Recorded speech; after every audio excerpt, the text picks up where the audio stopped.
This is an update on solo shuffle tanks. Now, you guys know how I feel about them. Let's see how they feel about them. We have been following the conversation about tanks in our new PvP mode, Solo Shuffle.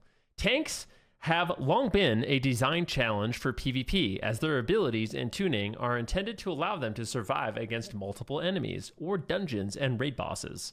In battleground modes, like Capture the Flag, where a large team killing a specific player is the primary objective, the existing design for tanks can work very well.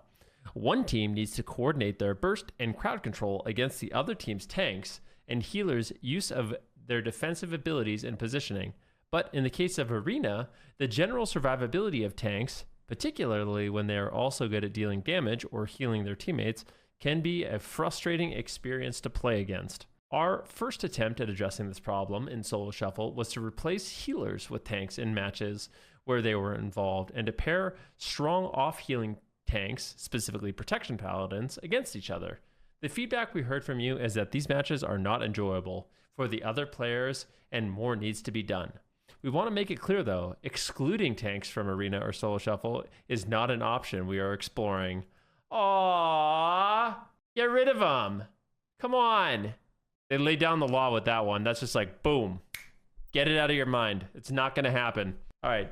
We create content that is available to everyone, no matter their specialization, and there are some players who enjoy playing one class or specialization. We do not want to isolate those players and believe there are more design options for us to explore. As we continue to discuss the best solutions to the system and how to create a more positive experience in Solo Shuffle for all players, we decided to make the following changes to tanks in Solo Shuffle.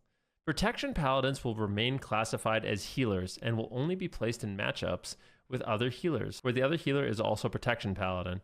So Protection Paladins still are healers.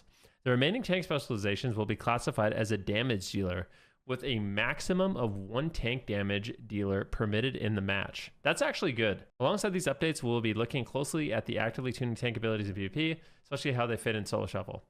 These changes will be soon live in Dragonflight Beta and are planned to be available in the Dragonflight pre-patch with Phase 2 during the week of November 15th. As always, we appreciate your feedback. So my immediate thoughts on this are there's not really a great solution to tanks. Well, the best solution to tanks is that they actually balance tanks.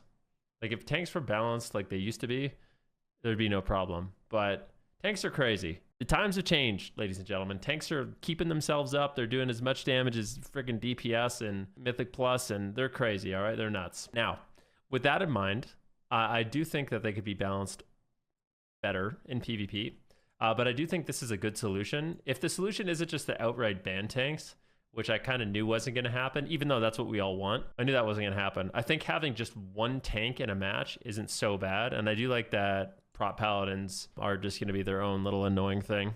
Prop Paladins will be their own annoying thing, and then the rest of the tanks, yeah, will count as a DPS, I suppose. It's still going to be super unfair when it's a Guardian Druid versus Warrior DHDK Monk tanks. Yeah, it's true. But maybe they'll balance the tank so it's not that unfair. You know what I mean? That would be ideal.